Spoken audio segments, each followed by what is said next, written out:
Happy Tuesday, folks. It is a top 5 Tuesday, maybe of all time, but definitely a top 5 Tuesday of our top 5 Tuesdays that we're doing leading up to the NFL season. And we have been through a lot so far. We've done top 5 offenses and defenses, top 5 quarterbacks and non-quarterbacks, top 5 potential breakout players, and that one you definitely want to get a hold of, especially if you're going into fantasy. And coming up, about a week or so, we will be doing the top 5 fantasy football players to watch and to go after, leading into your drafts. But this week, it's a fun one.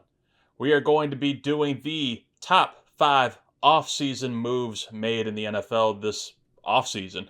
We're officially in the preseason now, so any news, any moves that happen, that's a preseason move, baby. We're talking about the stuff that happened in that dead period time when you're like trying to get into the NBA and trying to get into the playoffs, and baseball's like, hey, spring training. But no, you still have football in your mind, and it's not the UFL. No, it's these NFL free agency draft moves, coaching hirings. That's what we're going to dive into. The things that big at the time, but you're not even comprehending how impactful they're going to be going forward, especially for the 2025 season and beyond. So we are going to look at the top 5 offseason moves made this past NFL offseason. Let's get it. 5, 4, 3, 2, 1. This is the 323's Top 5. Oh, shit. Here we go again. Ah, shit. It's Top 5 Tuesday on the 323. This is the 323. I am your host, Reid Murphy. Good to be with you guys. Thank you for joining, as you always do, whether you're listening on Spotify, Apple, Audacity, wherever you get podcasts, or if you're watching us here on the 323 Network YouTube page. Thank you for being here. Subscribe to the 323 Network YouTube page. It's getting more and more fun, especially the closer we get to the NFL season, and we'll be having all the friends of the show actually join and getting your round tables and stuff. This is all, kind of preseason stuff, and we're in the preseason. We're in the NFL preseason. All the fun time, the irritation of watching your starters get hurt in the second quarter of a first or second week preseason game. Hard Knocks is rolling with the Buffalo Bills. You're starting your preseason bar action. Hey, shout out Kickback Jacks and Spotsy. We're getting ready for you. Watching some Shador Sanders action. All of this stuff. It's a beautiful time. It's so wonderful to get closer and closer. And today, since we're in the preseason, we're officially out of the offseason. We've graduated. We are going to be talking about the top 5 offseason moves made in the NFL this past offseason. So what are the things that are going to be impactful towards the season? What are the big changes that teams that needed to make changes made? What's going to be affecting them for years to come? That's what we're going to analyze here and break down for you. And again, like last week, shouldn't be too long of a show. Should be short, sweet, to the point, getting to all these things, and just kind of doing a little recap previously on the NFL offseason. We have a lot of OLIs. We got a lot of outside looking in honorable mentions to get to before we do our top 5. And some of these hit OLI just because they're things that we've already discussed in our Tuesday top 5s, which, no shame if you haven't listened to or watched the top 5 offenses and defenses yet, or top 5 quarterbacks, not any of that. It's okay. They're here. Everything, binge it going into the NFL season. That's what it's for. We're here for you. I'm here for you. He's here for you. Conan's here for you. We're all here for you. Little Reid is here for you. We're here for you. And some of these things that are on our OLIs, they can't quite make the list because we've already talked about them. Say the Denver Broncos. The Broncos, their defensive upgrades, that's an OLI for us. That's something we talked about in the top 5 offenses and defenses.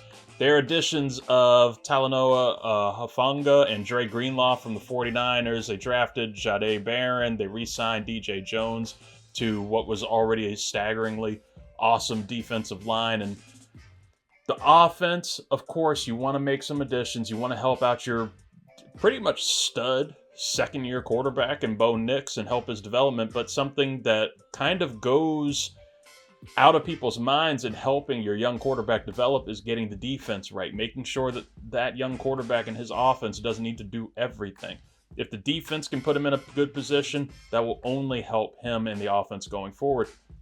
I think the Denver Broncos did that this year. I think they're going to be a top 10 defense, without a doubt, already adding on so many awesome additions onto their Defensive Player of the Year from last year in Pat Surtain. So Broncos, they did a great job. Still just an OLI.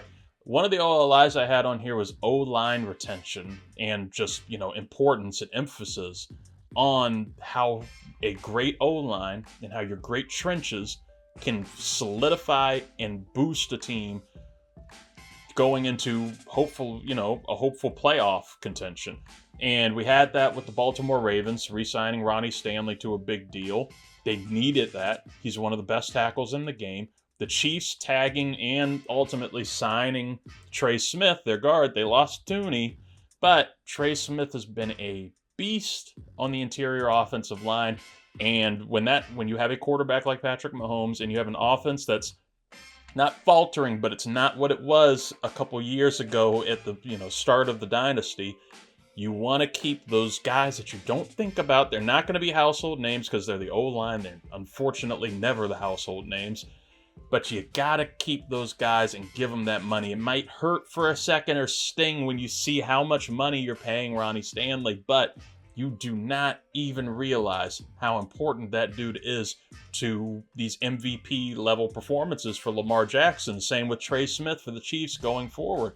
That's why you're seeing so many teams like the Bears and others trying to spend so much on their O-line. It's another OLI here is Washington, the Commanders, trading for Laramie Tunsil from the Houston Texans. Tunsil is, 30. He's starting to hit that age where, you're going to start thinking about broadcast. You're going to start thinking about what's next. But he's still been a beast on a O-line that has overall been subpar in Houston and was an issue for the Texans. It's why I kind of question why they even traded him. I know they want to build for the future, and they were talking about wanting better leadership from their, high money left tackle. But Tunsil is exactly what the Commanders need in helping just reshape the O-line altogether. When you can just push a dude like Brandon Coleman to guard, you draft Josh Connerly Jr., it's a little move like getting that franchise tackle that will help the offense more than you could imagine. So that was big for Washington. They're on OLI on here. The Steelers signing Aaron Rodgers. That's an OLI. Didn't make the top 5. If that was, 3 years ago when he first left the Packers and the Steelers got him, which I that's what I wanted to happen. I've always wanted to see Rodgers as a Steeler. I don't know if I want to see 40-year-old Rodgers as a Steeler, but even at 40, even way past his prime, he's not going to be MVP level,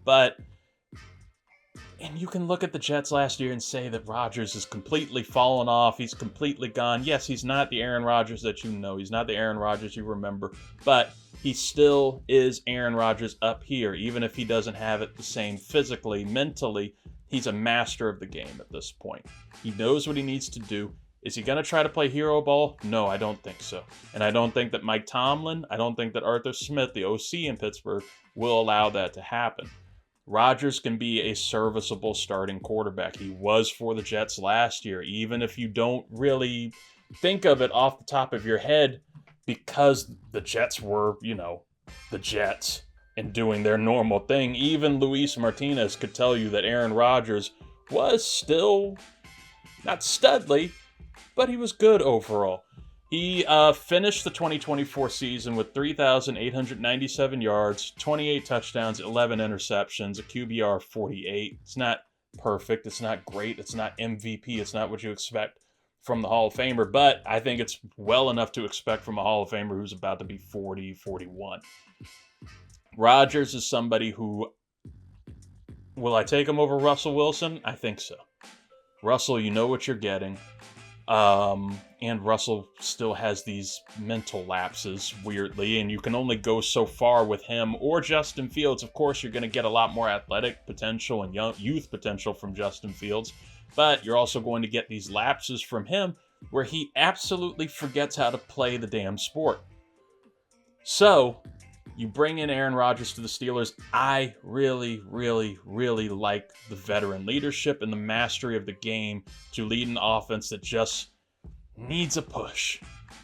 I don't know what you're going to expect from the run game here, but getting DK Metcalf on the outside, replacing a true diva in George Pickens, who I don't think was living up talent-wise to the mouth.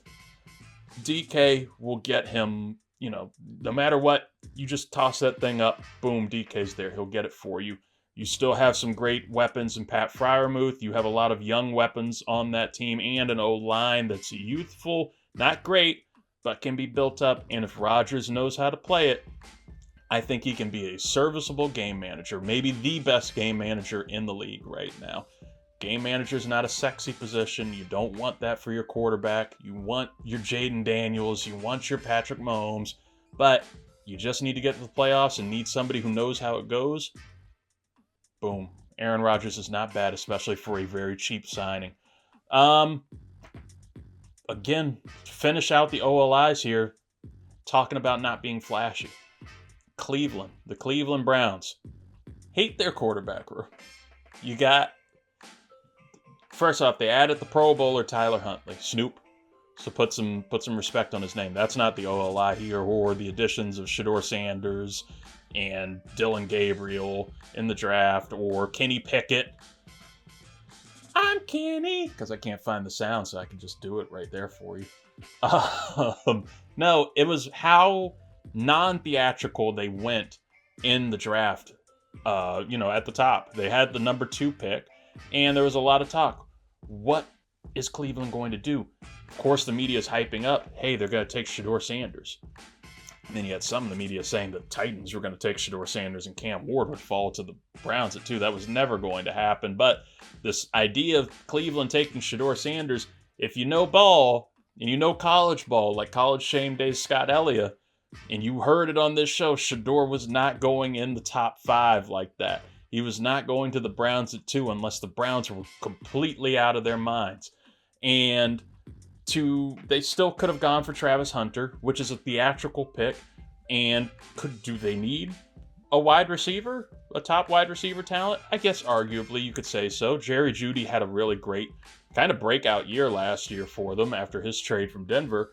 And you also could use some cornerback help. They just lost Martin Emerson Jr., that wasn't known at the time, but he's a great young corner, rising corner for them. And Denzel Ward is starting to get to that Marshawn Lattimore kind of level. He's still reliable, but you won't be surprised also if he gets traded or cut randomly at some time. And he's constantly hurt too. So could they have used Travis Hunter? Sure. Would that have been a big name and a big signing and a big thing to put them on all the headlines? Yes, absolutely. Travis Hunter going to the Browns, Travis Hunter going to wherever would have been that. But they opted instead to be smart. And that is a shout out to their GM, Andrew Berry, where Cleveland could have done all these things at number 2. They could have been theatrical. They could have been headlining, but they instead traded down to the number 5 pick. They got big draft capital from the Jacksonville Jaguars, adding another first-round pick for next year. And at number 5, who'd they take? Nobody huge, but for college football, he was a big name. And he's a stud in Mason Graham out of Michigan, the D lineman. Not a sexy pick whatsoever, but absolutely something they need. And when you're re-signing Myles Garrett and keeping him on that D-line and that pass rush, why not add somebody who's only going to help? That could be a very solid move down the road for the Cleveland Browns and for Andrew Berry, who I think will probably keep that job no matter what going forward.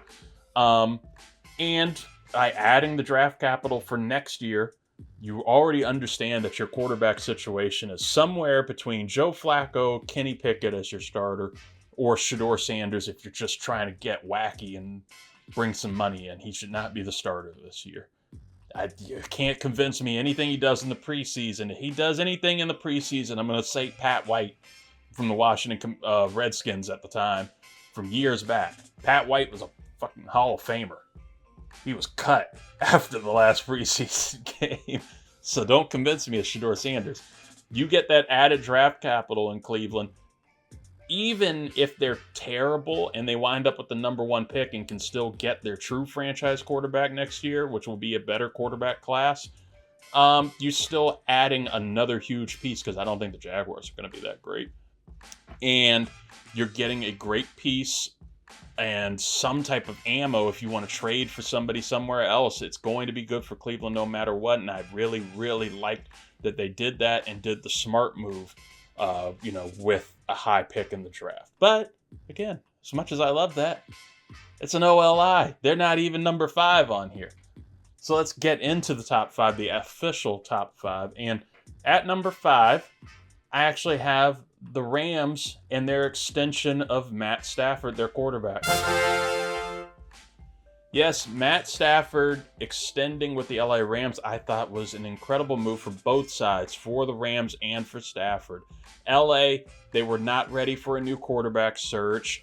They still have some contention time. I still argue that if it wasn't for that damn D-line in Philly on that, and the snow, LA could have gone to the Super Bowl. They were my Super Bowl pick last year. They were my Super Bowl pick, and I will say it over and over that the weather got them and took them out there, and that's fair. But there's a lot of contention time, and that window is still open for LA. I like their addition of Devontae Adams and subtraction of Cooper Kupp. He's constantly injured at this point. He's awesome, but let's shed him. Let's bring in Devontae Adams, who is at least a little more consistent and reliable. And you have all this, this smidge of window. Why try to search for a quarterback in the draft at that point, or some other dude somewhere like a Sam Darnold or a Geno, anywhere in that realm, or trying to, take your chances on a Jackson Dart or a Tyler Shuck in the draft? You have Matt Stafford there, and for Stafford, he's comfortable. He knows that offense and he knows that team well. He trusts Sean McVay. Sean McVay trusts him. For all sides, it just made the most sense. I was so tired of hearing about the trade talk and Tom Brady putting his perfect face in there, sniffing around, trying to get Stafford over to the Raiders. No, he stuck to the Rams. The Rams stuck with him, and I think it's going to benefit all sides. And it gives the Rams a little more time to prep for the future and who is going to be the heir to that quarterback room. I don't think it's going to be any of the guys they have, like Stetson Bennett or anybody like that, but it at least gives them time to, develop them or find that person that they're looking for in the draft next year.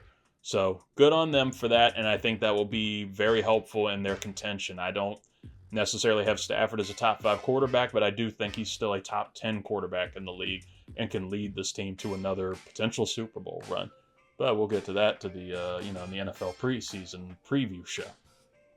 Number 4 here, go back to the draft, and it's actually, as much as I hate to give them any type of credit, or any team in the NFC East, honestly, for any type of credit, but the New York Giants.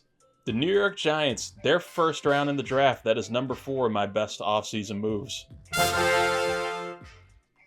The Giants in the first round, they wound up, again, playing the smart role.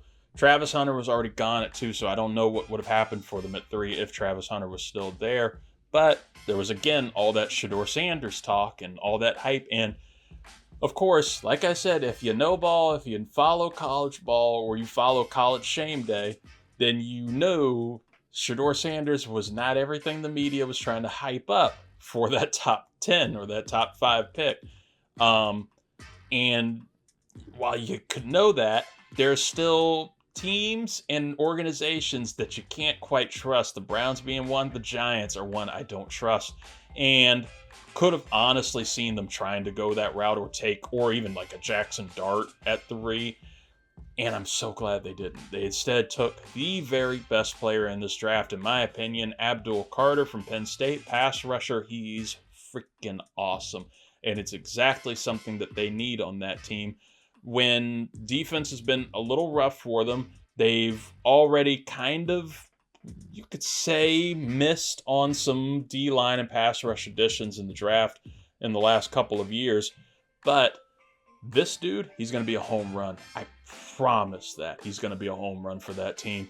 And if that was a great move right there at 3, but you're still wondering, what are they going to do at quarterback? Because all of their free agency signings were Russell Wilson and Jameis Winston, crab legs. And I think Tommy DeVito's there somewhere, probably. He'll be there forever in some capacity. So what are they going to do? They still need a quarterback, and what do we have? They trade back into the first round, because what do you got to lose on a season that probably could be, their coach and GM and Brian Dable and Joe Sheen could be their last season if they don't hit on anything. Trade back into the first for Jackson Dart. Jackson Dart, great quarterback at Ole Miss, huge arm, a lot of potential. Not somebody that I would have trusted to draft in the top 5 or even the top 10, just on raw potential alone. But this is somebody who could sit behind Russell Wilson, Jameis Winston, and learn from them, develop well for a season, or could even surprise you. Maybe he just fits into this offense really well, takes some first-team reps, develops a great connection with Malik Neighbors, and has a lot of the athletic potential to really lead a team and develop into, I'm not going to compare him to Mahomes, but you get a little bit of Mahomesian kind of feel with that development. So I like Jackson Dart for them. I love Abdul Carter for them at 3. I'm going to hate him for years to come. It was all very necessary for the Giants, so that puts them at number 4 for me. Number 3, get into a coach hiring here, and that was, back in like the January, February time. The Chicago Bears hiring Ben Johnson as their new head coach. We talked about it and all that. The coaching talk and, who are the candidates here. I'm not totally sold on Ben Johnson yet. I'm never really sold on the young boy genius offensive guru talk, because some coaches are truly better as coordinators. But anything is going to be better than whatever the hell Matt Eberflus was doing with the Bears last year, because that was just disjointed, and you don't want to cycle through coaches when you have a rookie supposed franchise quarterback like Caleb Williams on your team. That is the quickest way to destroy a quarterback's confidence and destroy a young player before they can even get started. Bringing in the best possible offensive mind and stealing them from a division rival in Detroit, and potentially really, really handicapping that team and forcing them to start over, that's a big power move for Chicago. And I was honestly kind of surprised to see them dole out the money for it. I low-key thought they were just going to wind up with Ron Rivera at head coach. So it was kind of awesome to see the Bears actually swing for it and go for this Ben Johnson move. Will he be just another Josh McDaniels, or will he wind up as Sean McVay? Who knows? He could be somewhere in between. But anything is going to be better than last year, and it at least gives your franchise quarterback, your young guy in Caleb Williams, a chance to survive and thrive and develop new skills and develop a offense that could be a threat. Really the first big passing threat Chicago has had in maybe ever. I would definitely say since Jay Cutler, but already you're seeing Caleb Williams break quarterback records in a season, which is wild. So good on the Bears for hiring Ben Johnson. I think it's going to be impactful at the very least for Caleb Williams in a positive way. But we will see how his, full moves as a leader of an organization goes. But nobody better to learn from than Dan Campbell and what Detroit has done over the past few years in their rebuild and takeover of the NFL. Number 2, I'm going to go with every single thing involving Sam Darnold in the offseason. Maybe this is my bias because I've been big on Sam Darnold for a long-ass time. Since he got drafted, I was comparing him to like Tony Romo and saying he'll have this illustrious starting career and he'll be, it won't be perfect, but he's got all these awesome intangibles to him, and it completely blew away with the whole mono thing in New York. It was terrible in Carolina. And all of a sudden, he just blows the hell up for the Minnesota Vikings. It was so awesome to see. It was a great comeback story for Darnold last season with the Vikings. And at that point, Sam Darnold takes over because the rookie that they had drafted from Michigan, J.J. McCarthy, had a bad injury in the offseason, needed to go ahead and get a preventative surgery done that took him out for the season. Sam Darnold steps up to the plate, takes over, and all of a sudden you have a quarterback controversy. Or do you? You have the potential for it. The Vikings could have just franchise tagged him for like 50-something million. They could have just paid him a shit ton of money, and then you're trying to see if he's going to compete with McCarthy. Is he going to keep that job? Is he going to flounder out? And will McCarthy take over? And all of a sudden you have the most expensive backup in the league, like Atlanta with Kirk Cousins. No. I loved that the Vikings decided not to overpay him, and they stuck to their McCarthy plan. They didn't even franchise tag him. Just let him go. We're going to stick with our rookie and J.J. McCarthy and let him develop as a second year and see if he can be the franchise guy that we know he can be. And I do think that he can be. It was good on the Vikings to stick to the plan, and just you can say that you developed Sam Darnold and let him go. Meanwhile, the Seattle Seahawks signed Sam Darnold. That was a shock to me. They signed him in free agency. They had been rolling with Geno Smith for a couple of years, and that was a Pete Carroll thing. We're seeing with the Seahawks that they're finally trying to reshuffle and get away from the Pete Carroll era and let Mike McDonald, their new head coach who started last season, was pretty all right, letting him develop the team that he wants and letting him kind of choose this team and how it's going to work. So getting his quarterback in Sam Darnold, who is younger and potentially better. We'll see if that was just an offensive scheme fit for him in Minnesota. You get somebody younger and potentially better at quarterback, that's a big move for Seattle, and I don't mind them taking the swing when everything was just looking the same and stale, like the last crumbs of the Pete Carroll era.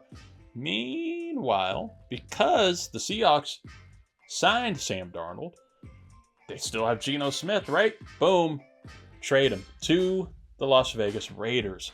And I didn't want the Raiders to get Matt Stafford. I didn't like that. But now the Raiders, who are not a perfect team, they're not a team that's ready to, you can't say they're going to compete for a Super Bowl at all.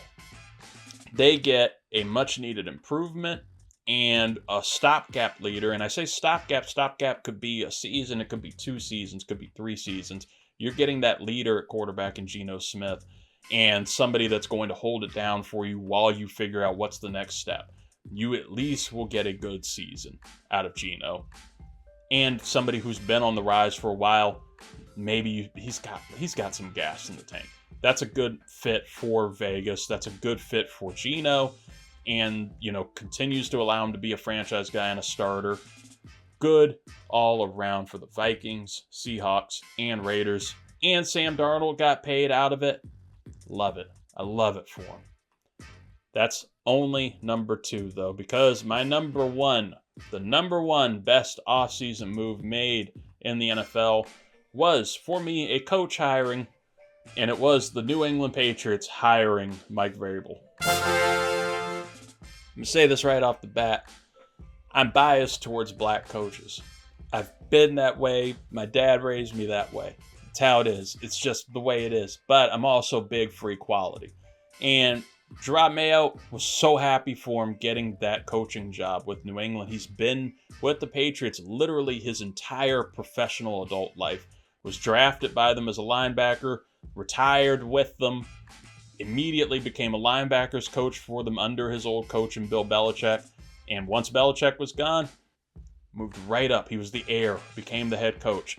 And by God, I'm all for equality. And when the coach sucks, whether they're white, black, Asian, Hispanic, they suck, fire them. I'm down for a 1-year firing. If you can really tell that this is not going to improve. That's what we had with Gerard Mayo. And I was a little surprised that the Patriots did it just because he's been a lifer and Robert Kraft is so loyal to him. But, man, bad decisions as a coach. terrible press conferences, was already having disarray in the locker rooms. It had to end right there. You had to cut it. And if you have a chance at getting a proven good head coach like Mike Vrabel, who was also a Patriot as a player and, started his coaching career with them in the Belichick tree, probably the most successful coach to come out of Belichick's tree, go for it. Go for it. You know he wants to be there. You got to make a hard choice, and it's going to sting and it's going to suck, but they got their guy in Mike Vrabel, and I love it all together. I really, really loved Mike Vrabel as a head coach for the Titans. There was a weird power structure there between him and the GM at the time of Tennessee that just kind of led to Vrabel's ousting after a couple of rough years. Their window closed. I don't blame the Titans being so bad towards the end of his tenure on Vrabel. They were just striking out on draft picks, striking out in free agency. It was just a terrible roster, and I think they were getting the most out of it. You look at how bad the team was last year in their first year out of the Vrabel era. That shows what that team was and what that roster was. Vrabel's a very good coach, a very great leader of men. And the culture that he sets, that's what you need in New England. They needed some type of direction. They needed a culture. And this is a Patriots guy, but he doesn't do the Patriots way. He beat Belichick at his own game in a playoff game a couple of years back. And it was so cool to see. This is somebody who has learned the right things from Belichick and not trying to repeat the things that have gotten so many other coaches from that tree dead in the water. So bringing a new culture, bringing solid direction, bringing solid leadership to the Patriots when, honestly, they're in a better position than most teams. Yes, their weapons and their skills, guys, not the best, but you still have some talent on that defense. You have a little talent on the O-line, and I think you have one of the most talented young quarterbacks in the league in Drake May, who can really develop into something good. They brought Josh McDaniels back too as the OC. I think this is going to be nothing but improvement and rising potential for New England under Vrabel. And I think he's going to be the coach there for a while. I think he's going to be the guy. And I think it's going to completely change the trajectory of this team if they had tried to stay with Mayo or gone in some other weird direction. You're staying the New England way, just a little upgraded, remixed to Vrabel.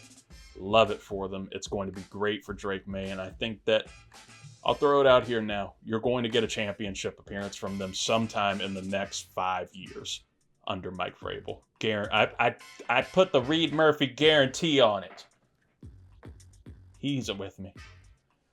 Thank you all for being with me, too, throughout all of these. Like I said, next week we will be going through our top 5 fantasy targets with Luis Martinez, the fantasy burritos, you can call them. And you can catch up on all of the top 5 Tuesdays that we've done so far on the 323 Network YouTube page. I got it right. Subscribe there. Follow us at 323 Reid at 323 REID on all social media. And be ready. The NFL season preview show is coming up. Scott Elliott, Zahir Ali, Luis Martinez, they'll all be back. We'll be going over some movie stuff too before that. I want to go over top 5 best trailers for terrible movies. That's something that I think will be great for the YouTube audience. You heard it there first. We got a lot to get into. Season's coming up. It's going to be a lot of fun. So thank you for being with us. Stay with us.